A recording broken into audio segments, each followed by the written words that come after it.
Talking Sports with Jake. We're just doing a little sports talk today. Hope we're all doing well.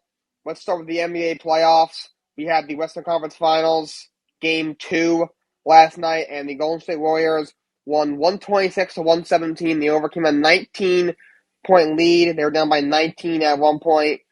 They win that game by 9 points. They go up 2-0 on the Dallas Mavericks. Stephen Curry had 32 points and 8 rebounds.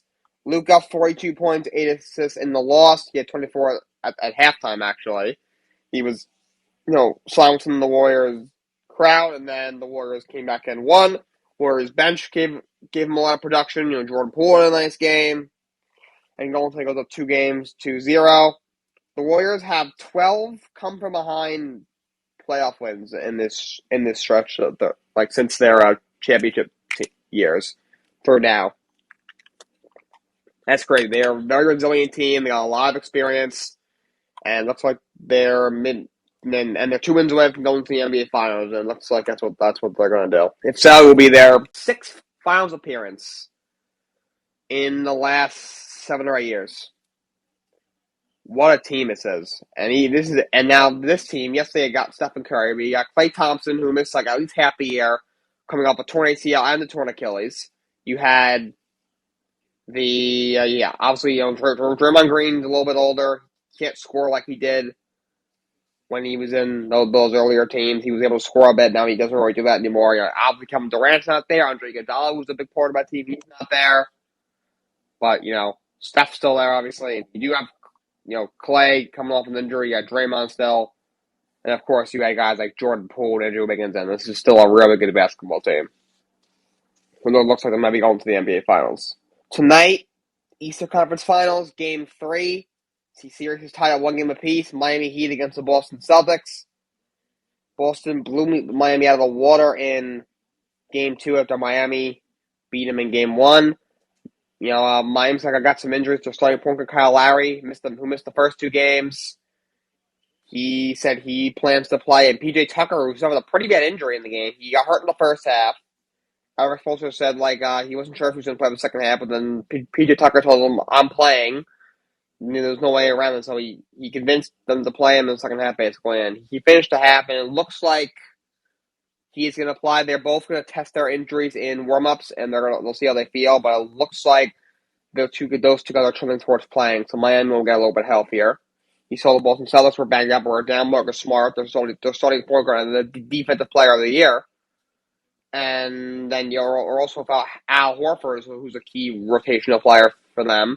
And they lost, and they get them back both. They get them both back for Game 2, and they won by 25 points in Game 2. So clearly, being healthy is a big key in the postseason. Right for any sport. If you're not healthy, that's definitely going to hurt you. But that's the NBA playoffs for hockey. Last night, the Carolina Hurricanes beat the New York Rangers 2-0 in Game 2. Carolina goes up 2-0. Brendan Smith had a shorthanded goal. Hurricanes have a lot of former Rangers. They have Antti their goalie, who's the whole year's been their backup, but Frederick Anderson, their star, is out.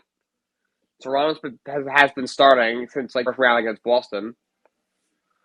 And he's played very well. He had 27 saves the first game. He had a shutout last night. They got Brendan Smith, who scored the shorthanded goal late in the second period, which ended up, helping them win that game last night. They also have Brady Shea. They got Jesper Fast, Tony D'Angelo. A lot of former Rangers in Carolina. Kind of like it was at one point with Tampa Bay Lightning. At one point, the Lightning had a crap ton of, not so much anymore. At one point, they had Ryan Callahan. They had Kevin Shattenkirk. They had so many guys. They had at one point Tampa Bay, not so much anymore. But now the Carolina Hurricanes have a team that has a bunch of ex-Rangers. They have 5 or 6 of them at least. So Carolina wins that game 2-0. They're up 2-0 in that series. My Rangers looking a little bit in trouble, but they do have next 2 at home. So if they hold steady and they get both games at home, and they go back to Carolina Game 5, this will be a series. But if they're down 3-1 going back to Carolina, that'll be a tough situation. Richie just said, "I feel like you're the type of dude that never started out in test but got straight A's." Thank you very much, Richie. I appreciate it. That was not me. I did think I'm a pretty smart guy. I do get good scores in school, but I do have to study. I would be lying if I said I didn't have to study. Thank you, I appreciate it. I do know people like that. I do know people who like they'll get 100. I'm like how much you study? Like, oh, I didn't study. I'm like, how would you get an A? You get perfect SAT. He's definitely not. My SAT score wasn't even that great. It was like a 10, 50, 10, 80. Only thing it was 1100. My SAT score was not that great, but got me into college, and I like where I am right now. So I guess it was good enough. Oilers beat the Flames 5-3 in another high-scoring affair. Not like Game 1, it was 9-6 when Calgary won, but still a high-scoring affair. Oilers win 5-3, so they tie the series up at 1 game apiece. This looks like it's going to be a complete bloodbath when it comes to a lot of goals going to be scored. We had 15 in the first game, 8 in the second one. It's weird. The Flames, their goalie, Jacob Markstrom, is one of the best goalies in the league this year. He's a Vezina Trophy finalist. He was probably the second best goalie in the NHL this year, besides Igor Shesterkin of the New York Rangers. But, he allowed 6 in Game 1, now 5 in Game 2. And the Oilers make sense. Mike Smith's 40 years old. He hasn't played in the playoffs since 2010. Then the Phoenix Coyotes were in the Western Conference Finals back in 2010. But he played well in the first round. He had a decent year this year, but obviously in the first game he was terrible. He got pulled 7 minutes in after getting up 3 early goals. That being said, whoever their backup was, whoever it is, he gave up 6 more, so they stuck with him, and he gave up 2 in the first 3 minutes, but seldom after that, gave up just 1 more the rest of the way, and the Oilers were able to score some goals, which it's never been their problem, obviously, with Connor McDavid and Leon Draisaitl. So, Edmonton beats Calgary 5-3. Yeah, the problem with Edmonton, first of all, they're really a one-line team. I mean, they have probably the 2 best players in the world, Connor McDavid and Leon Draisaitl. That's very arguable.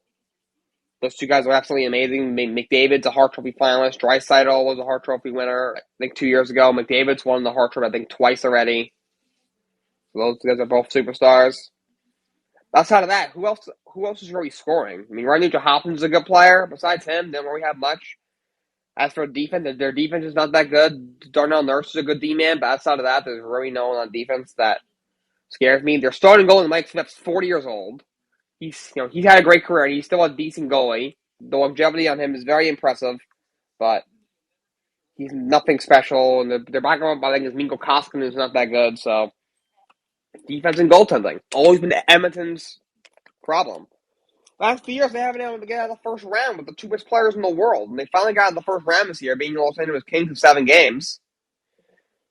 But now, I mean, they're tied 1-1, but I think Calgary's win the series probably in 6 games. I just think Calgary is overall just so much better. And also, they got one of the best goalies in the league in Jacob Markstrom. Oilers goalie, he's 40 years old, making his first, playoff appearance, this year. Since 2010, I think. I'm hoping the Rangers make a comeback, but Carolina, I thought they'd probably win about 6 games. Maybe 7, but if we don't get both of them at home, I think it'll go 6 at most, honestly. Hurricanes are so good. They're so disciplined. Ron Brind'Amour might be the best coach in the National Hockey League. He is such a great coach. They're so good defensively. They can score. They're so disciplined. They're very good on both sides of the puck. They're one of the most complete teams in the league. I think the most complete team in the Eastern Conference. I think it's either them or Calgary for the most complete team in the NHL. I think it's going to be Calgary against Carolina in the Cup final. We'll see where that takes us. We got Colorado and St. Louis tonight. Colorado Avalanche versus St. Louis Blues in the Western Conference semifinals. Tonight at 8 p.m. on TNT. That series is tied up 1 game apiece. The Colorado, of course, have the best record in the Western Conference this year. Blues were ranked 4th. They have, I guess, a minor upset against Minnesota Wild in the first round. Colorado took care of business against Nashville in the first round. Now they're tied at 1 game apiece. Game 3 is tonight. Baseball last night. We had the Diamondbacks over the Cubs, 10-6. Cardinals over the Pirates, 5-3. Braves over the Marlins, 5-3. Dodgers over the Phillies, 4-1. Orioles over the Rays, 8-6. Blue Jays over the Reds, 2-1. Guardians over the Tigers, 6-1. Red Sox over the Mariners, 7-3. Trevor Story stayed high. He had a grand slam in that game. Texas Rangers over the Astros, 3-0. Minnesota Twins over the Royals, 6-4. Brewers over the Nationals, 7-0. Athletics over the Angels, 4-2. And the Padres over the Giants, 8-7. The Mets-Cardinals game got rained out. They'll play a doubleheader today. And the Yankees-White Sox got rained out. We had some rain on the East Coast. yesterday. That's baseball. Let's go into the standings. Still very early. We got the Twins look good. 23-16. They're off to a good start. By the way, I have some news. I heard Carlos Correa probably is going to leave after the season. He signed up for 3 years at $105 million, whatever it was, but he could opt out after the first year. Of course, we thought he'd get like an 8 to 10 year long term contract, but he couldn't secure that. He took a short term deal. He took a 3 year deal with a chance to opt out after the first year. And I'm hearing that he's probably going to opt out and then probably go sign somewhere else, which I'm not surprised about. I didn't think he'd be there that long. I pretty much knew he would opt out unless he had like an injury plagued year or he had a down year or something. As long as he has a typical year, I think he'll opt out and must put Twins do something really special this year.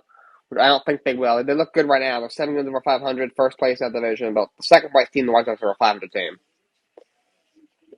And the White Sox are a very good team. They could easily be 20 games over 500 come like September. So if they get healthy, I think they'll overtake Minnesota in that division, no problem.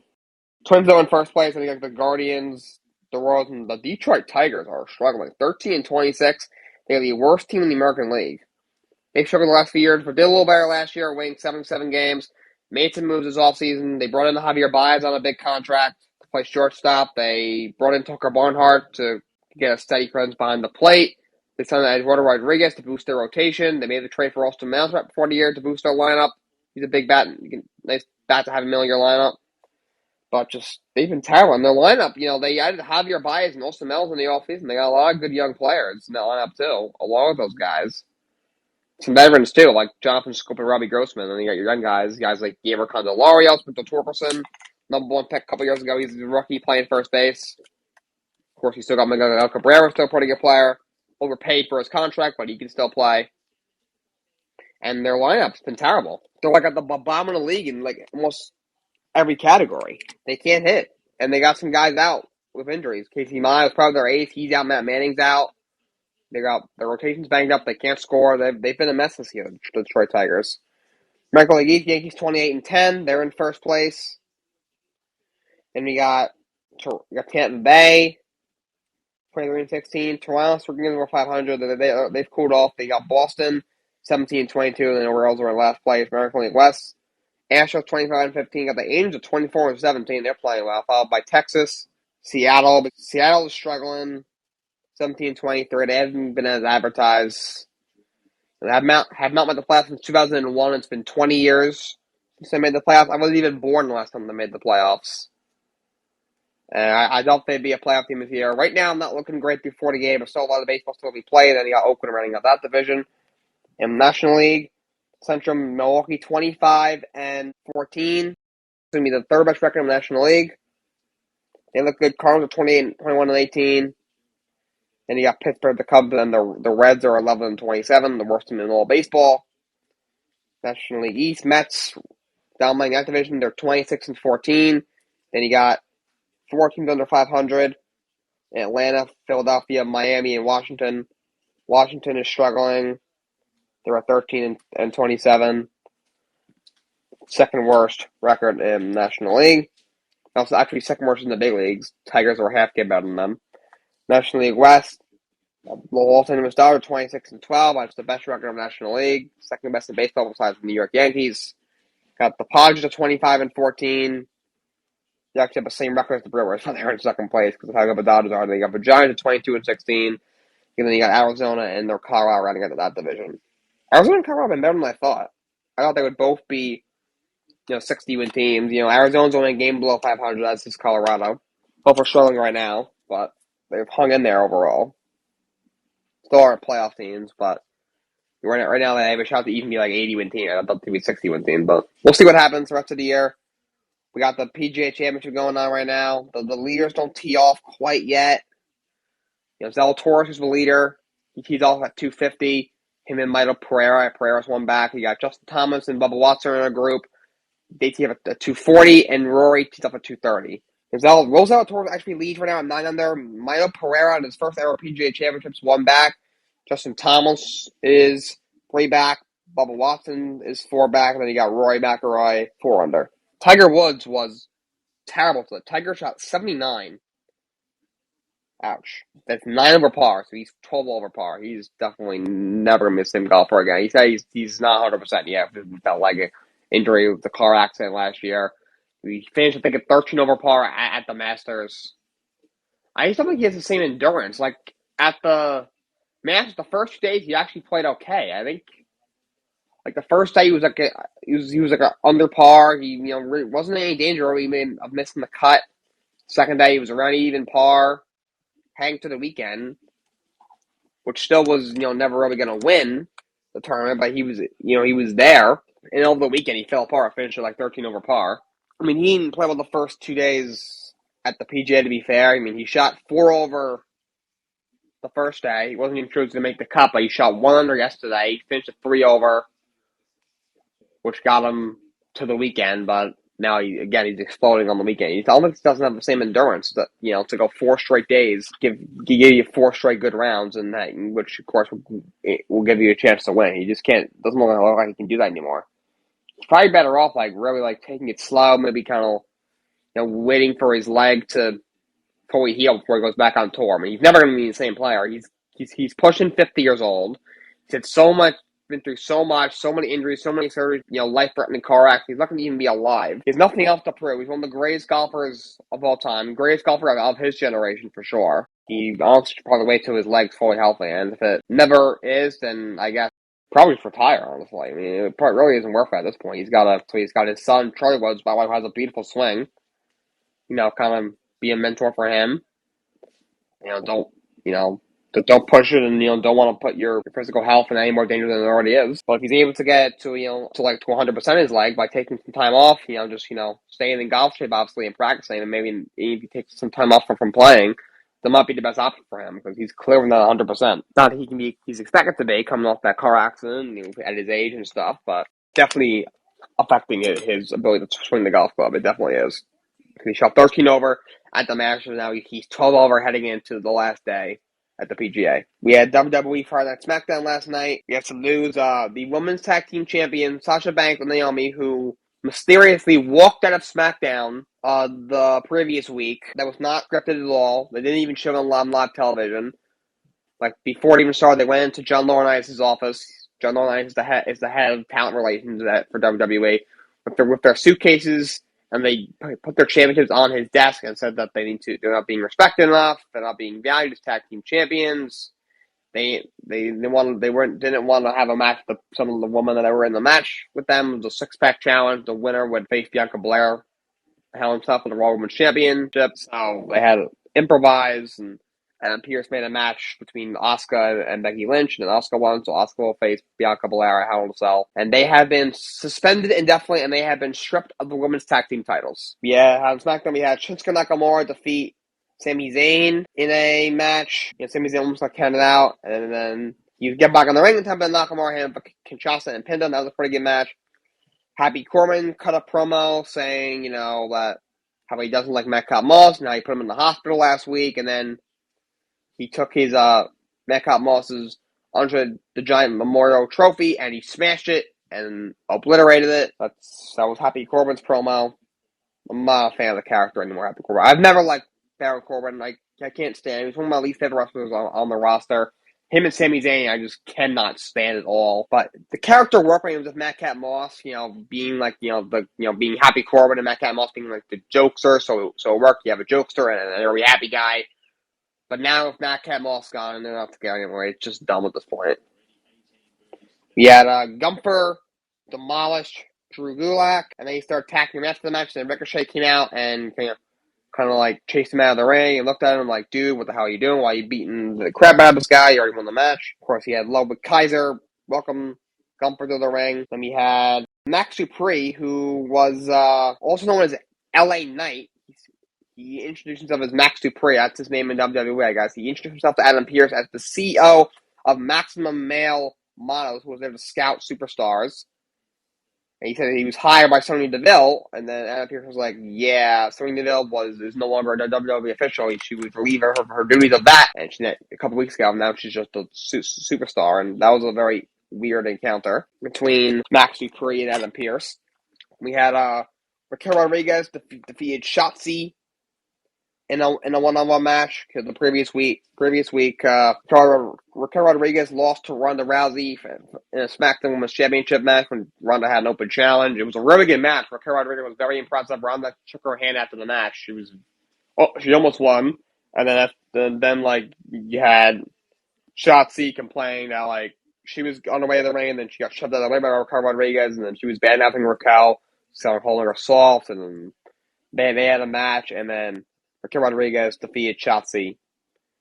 And then Xavier Woods defeated Butch in a one-on-one match. You know, he obviously he's using the backwoods as his signature move now, which I'm not really a fan of. I don't know why that's his finisher. It's a roll-up pin. It should not be your finishing move, dude.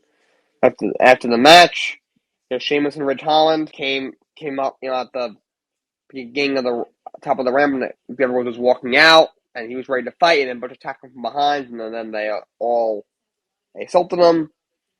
And then after the match, the sideline reporter tried to ask Xavier Woods a question, and he cut off, and he said, like, I'm tired of getting, it's 2-on-1s and 3-on-1s. Kobe's going to be back next week. And yes, there's 3 of them, but he says he has a perfect person in mind for a 6-man tag match next week that Sheamus, Ridge Holland, and Bush will not like, and then walked away. So we shall see who that person will be, and if we get that match, that'll be very exciting. I don't know who it's going to be. You never know. Will Big E return from his neck surgery? Of course, they were the New Day, the 3 of them, for a long time. Of course, Kofi and Xavier Woods are still together. Obviously, Big E left the group. They got broken up in the WWE draft a couple years ago. When he returned, we'll see what Xavier Woods has planned. And then the main event, we had a Tag Team Championship unification match. It did happen finally. RK Bro versus the Usos. It was a very good match. At one point, Riddle I forgot which one of the Uso, but he had him on the top rope, and he was trying to do some sort of like RKO off the top rope or a superplex. And Roman Reigns came out, and when the referee's back was turned, shoved Riddle off the top rope, and it was Jey Uso hit a 450 splash to win the match, and then the Bloodline attacked RK Bro after the match. So the Usos are now the unified tag team champions. They have now the Raw and SmackDown tag team championships, and the Bloodline has pretty much all the gold at this point. All right, that's all I got for you guys today. Thank you, Richie, for tuning in on Colorcast. Until tomorrow, so long, and have a great day.